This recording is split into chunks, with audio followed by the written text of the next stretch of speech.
the forgotten town's secret. A lonely heir and the woman hidden from the world. The deed claimed the settlement had been deserted for 20 years, yet the laundry hanging outside was still damp. Elias Thornwell stood at the edge of what was supposed to be deserted ruins, watching smoke curl from a chimney that should not have been burning. The inheritance documents were explicit. Every inhabitant had abandoned Ashvale Crossing in 1855 when the mine caved in. Still, someone had swept the porch steps recently. Someone had cared for the modest garden near the schoolhouse. Someone was alive in his forsaken town, and that someone had been watching him from behind the lace curtains of the dwelling at the street's end.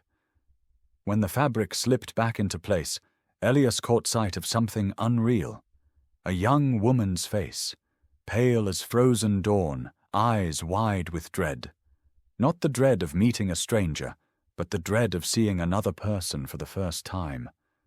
The pages in his grasp suddenly weighed heavier than stone, because if what he imagined was true, then everything spoken about Ashvale Crossing was false.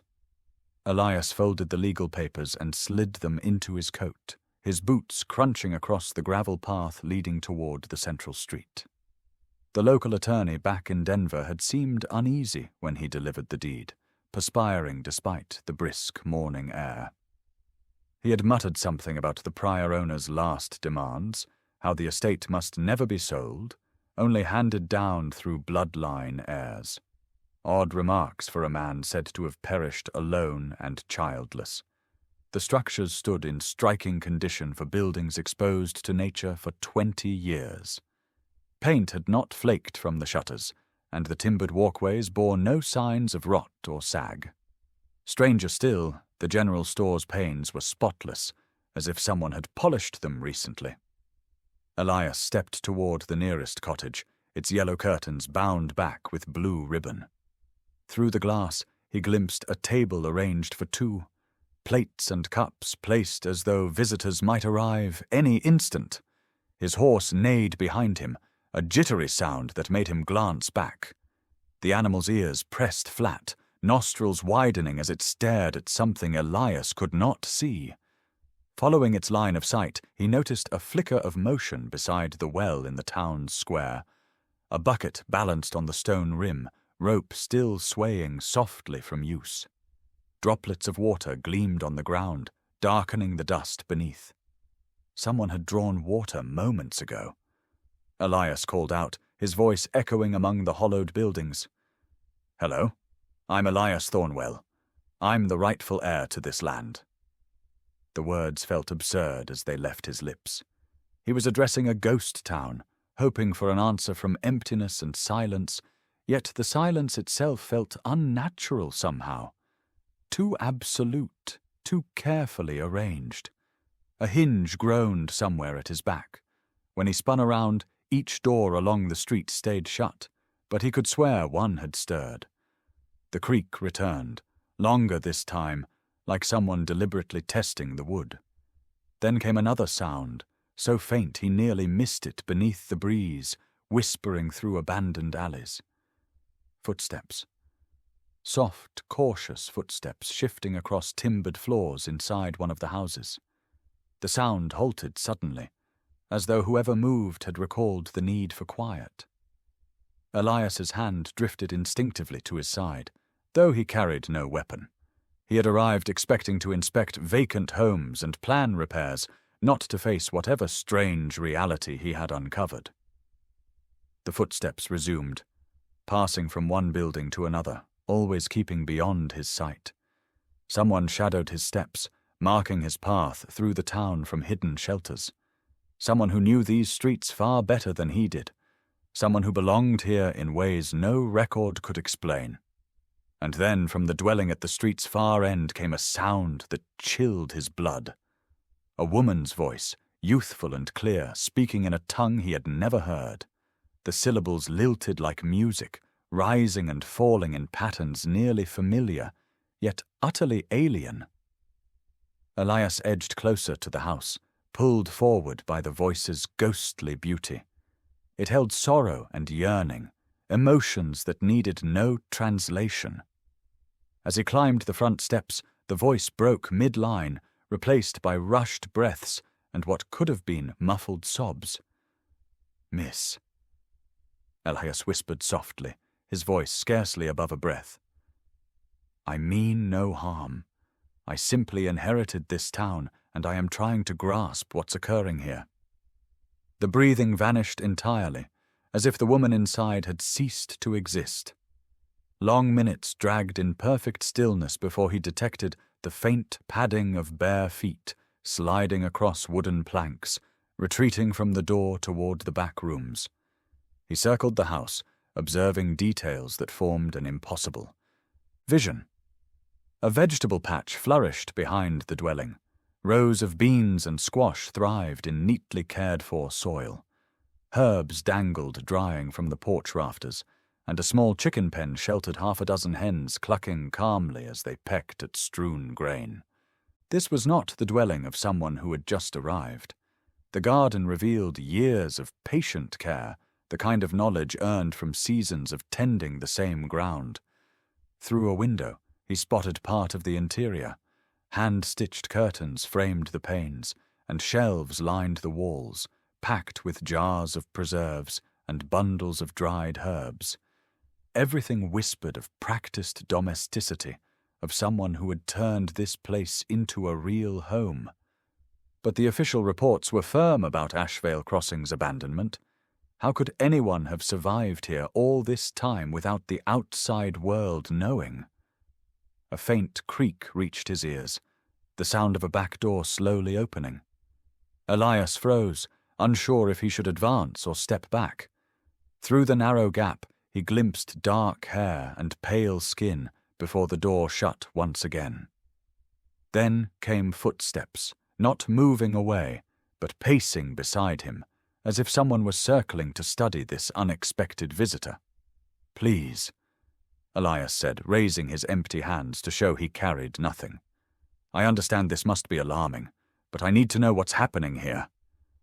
The attorneys swore this place was deserted. He paused, waiting for an answer. When none came, he tried another approach. "Are you the only one here? Is someone else caring for you?" This time the reply was swift and startling. The back door burst open, and an older man strode out, moving with surprising vigor for his age. His clothes belonged to another era, and his long silver beard was neatly braided. In his hands he carried a rifle, though his grip suggested caution rather than threat. "You need to leave," the man rasped, his voice cracked with disuse. "This place isn't for strangers. Never has been, never will be." His eyes shone with fierce protectiveness that made Elias retreat instinctively. Yet what the man said next shifted everything. "And if you value your life, you'll forget you ever saw her."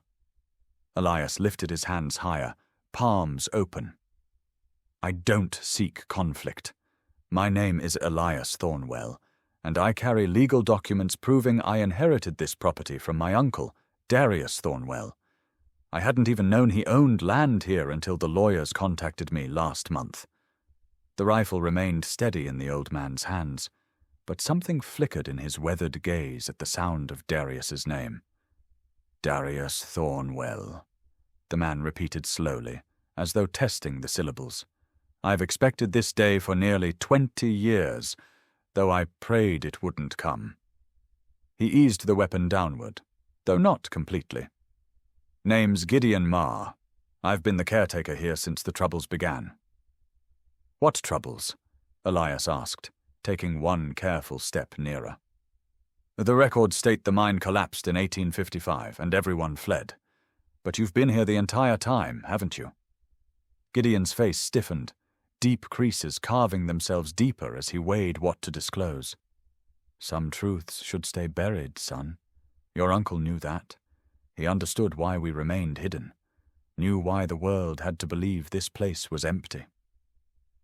Behind Gideon, the back door inched open, and Elias caught sight of wide, dark eyes watching closely. The woman was listening to every word, though she stayed hidden in the shadows. "But why?" Elias pressed. "What happened here so dreadful it demanded 20 years of silence?" Gideon looked back at the door, his expression softening the instant he met the eyes staring from inside. The shift in his face was instant, revealing. This was not only loyalty keeping him here, this was devotion, paternal and fierce. "Her parents died in the collapse," Gideon admitted at last. "But she was a baby then, barely learning to walk. I pulled her from the wreckage, crying but alive. Her mother had shielded her with her body." His voice thickened with memory. Everyone else fled, terrified of more cave-ins, terrified of the curse they claimed haunted this land. But I couldn't abandon her. The door swung wider, and Elias saw her fully for the first time.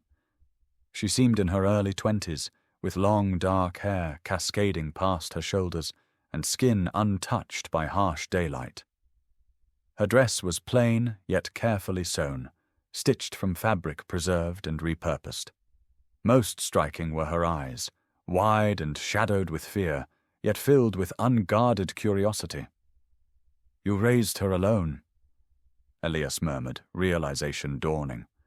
"All these years, just the two of you." Gideon nodded, his hold on the rifle loosening further. "She has never crossed the town's boundary, never seen another soul but me. I taught her to read from the books left here, taught her to grow food and preserve it for winter. But I'm old now, Mr. Thornwell. My hands tremble at dawn, and my sight fades with dusk."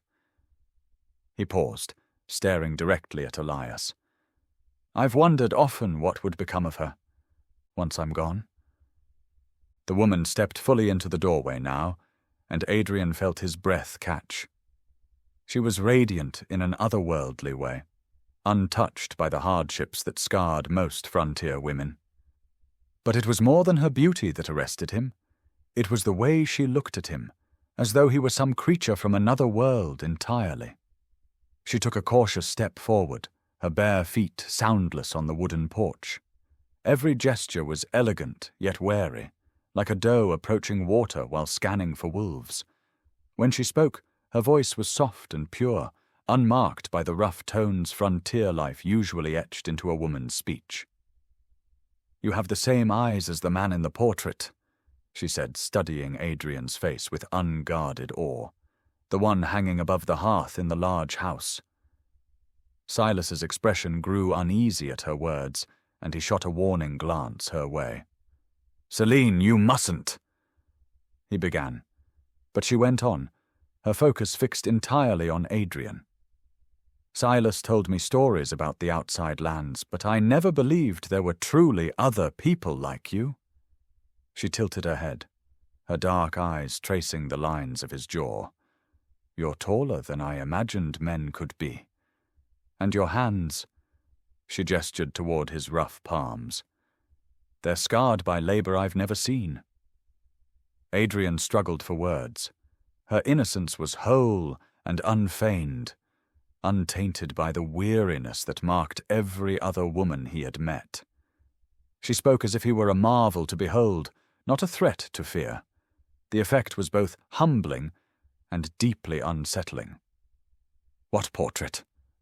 he managed to ask, though part of him dreaded the reply.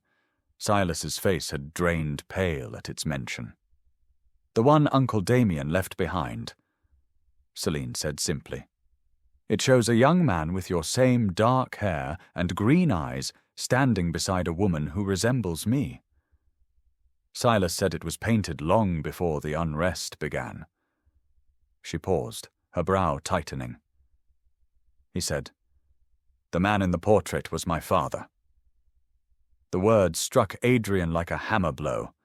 If Damien had left a painting showing Celine's father, and that man resembled Adrian so closely that she saw it instantly, then the tie between their families ran deeper than any inheritance deed implied. His mind churned through possibilities, none of them comforting. "Celine," Silas said sharply, "that's enough for today. Mr. Ashford must be on his way before nightfall." But Celine stepped closer to Adrian, seemingly blind to the tension crackling between the two men. "Will you come tomorrow?" she asked, her voice carrying a longing that made Adrian's chest tighten. I have so many questions about the lands beyond the mountains. Silas says it's dangerous there, full of wicked men who would harm people like us. But you don't seem dangerous. Celine, no, Silas said, lifting the rifle again. He can't return. It's not safe for any of us if he lingers. His eyes locked on Adrian's over her head, and the meaning was plain. Whatever secrets this valley kept, whatever bond existed between their bloodlines, Silas would guard her from the truth at any cost. But as Adrian looked at Celine, saw the hope and wonder shining in her eyes, he knew he couldn't just walk away. The inheritance had brought him here, but something deeper held him. She deserved to know the truth of her past, about the portrait, and the man who resembled him so closely. I'll return, he said softly, watching Silas's face darken with fury and dread. There are things you both must know about your link to my kin. Adrian rode back to town that evening with his mind storming like a river in flood. The portrait Celine mentioned haunted his thoughts, especially her certainty that the man in it resembled him so closely. He spent the night in the inn, staring at the ceiling and trying to piece together fragments of family history he had never questioned before.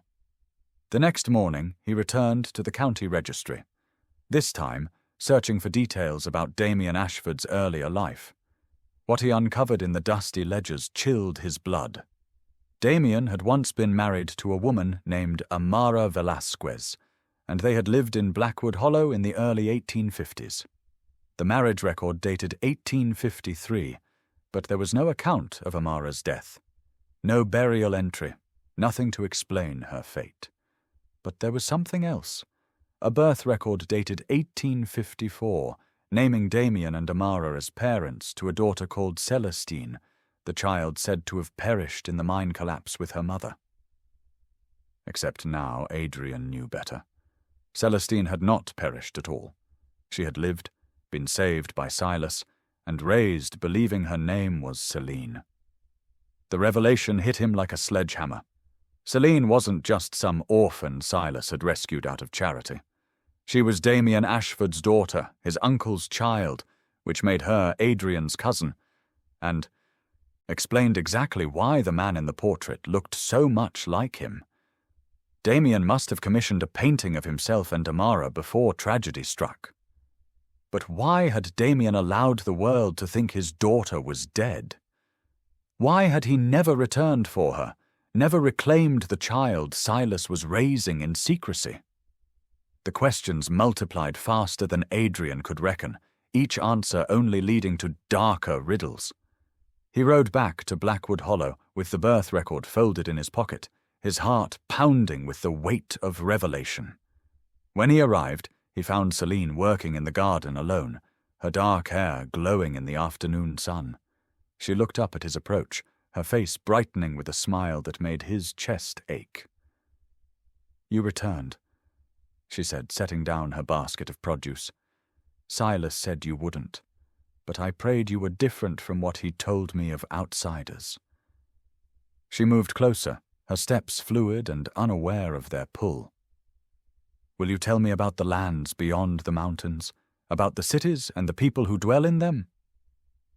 Adrian dismounted slowly, torn between shielding her innocence and the growing belief that she deserved the truth. "Celine," he began carefully, "what I must tell you might change everything you believe about yourself and your past." Her dark eyes widened, but instead of fear he saw excitement shining there. "Good," she said softly. "I'm weary of living in shadows and secrets. Silas means well, but sometimes I feel like I'm suffocating inside this beautiful prison he's built around me." Before Adrian could respond, the sound of a rifle cocking cracked from behind him. "I warned you not to return." Silas's voice carried the weight of 20 years of protective fury. Adrian turned slowly, hands open and away from his body. Silas stood 10 feet back, the rifle leveled firmly at his chest. But this time, the old man's face showed more than protective anger. There was desperation there, and something that looked almost like grief. "Silas, please," Celine said, stepping between them without hesitation. "Don't point that at him. He hasn't done anything wrong." Her voice carried an authority that startled both men. No longer the timid figure hiding behind doors. "You don't understand what's at risk here, child," Silas said, though his aim faltered when she moved into his line of fire. "Some secrets are kept for good cause. Some truths destroy more than they heal." His eyes locked with Adrian's over Celine's shoulder. "Tell me you didn't go digging through records. Tell me you don't know what you think you know." Adrian slowly reached into his pocket and drew out the birth record. "Her true name is Celestine Ashford. She's my uncle's daughter, isn't she?" The words lingered in the air like smoke from a musket shot. Celine went utterly still, her face pale as winter frost. "My father," she whispered, turning to Silas with betrayal etched across her features. "My father was alive all these years, and you never told me." Her voice began to rise, 2 decades of stifled questions finally breaking free. "You let me believe I was alone in the world except for you. You let me think I had no family, no name except the one you gave me." Silas's rifle drooped towards the ground as the weight of her words struck him. "I was shielding you," he said, his voice breaking. "Damien made me swear. He said if anyone ever found out you lived, they'd come for you.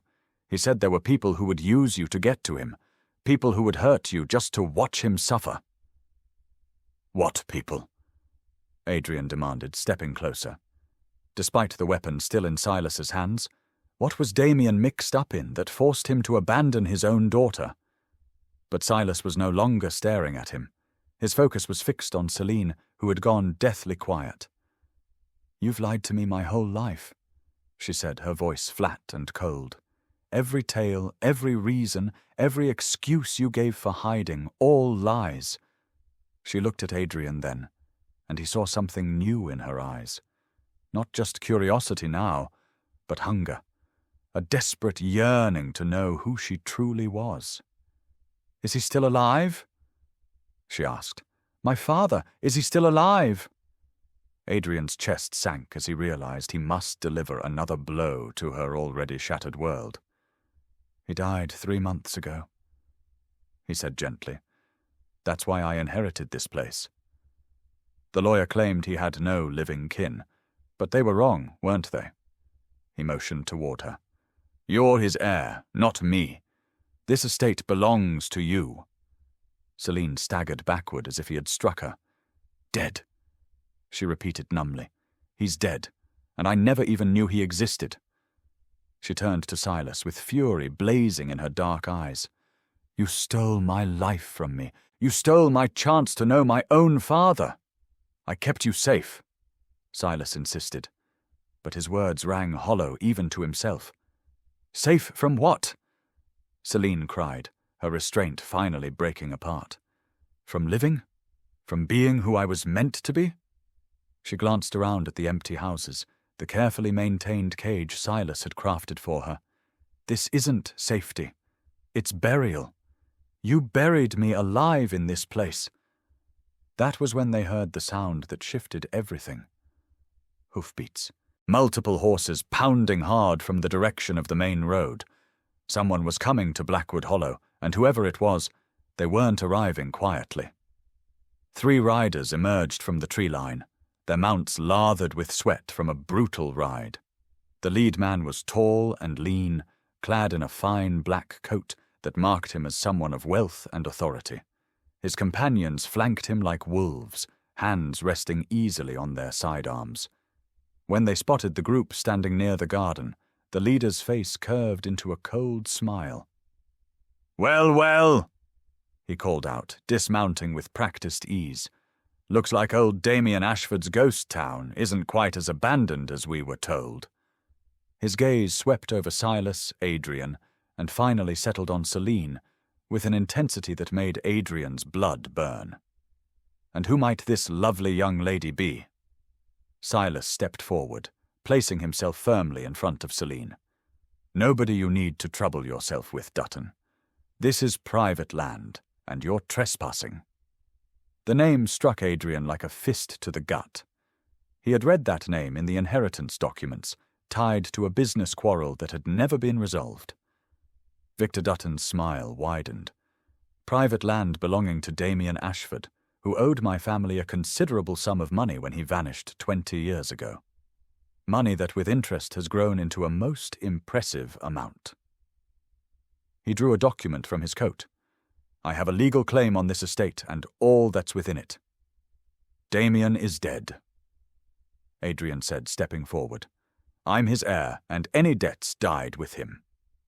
But Dutton's eyes remained fixed on Celine, who stood frozen behind Silas like a deer caught in a clearing. "Dead, you say?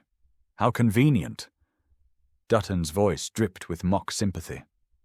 "But debts have a way of sliding to the next generation, especially when there are assets to collect." His eyes stayed fixed on Iris, in a way that made Levi's fists tighten at his sides. What a dangerous interest that was. Understanding hit Levi like a blow. This wasn't about money at all. Dutton had come looking for leverage against Marcus, and instead found something far more tempting. A young woman with no idea of the world beyond her valley. No legal rights. No kin to defend her, except one aging guardian and a stranger. "She's under my protection," Levi said firmly, stepping beside Ezekiel. "Whatever claim you believe you hold ends here." Dutton's laugh was empty of warmth. "Your protection? And who are you to protect anyone?" His men shifted slightly, a silent threat. "Legal papers outweigh noble speeches." Iris suddenly stepped forward, her voice steady, though fear flickered in her eyes. "What debt?" she demanded. "What did my father owe you that you'd come so far to collect?" Dutton's expression changed, softening into a mockery of kindness. "Your father, is it? That makes things even more interesting." His gaze swept her with false appraisal. "Marcus borrowed to buy this land, to start his mine. When it collapsed and lives were lost, he fled rather than pay his dues." "That isn't the full story," Ezekiel said harshly. "Tell her about the fire you lit in the shaft. Tell her how you killed workers to hide your theft once you knew the silver wasn't there." Dutton's smooth mask cracked, showing something sharp and cruel. The air between them tightened, stretched thin. Levi reached inside his coat, drawing a folded paper.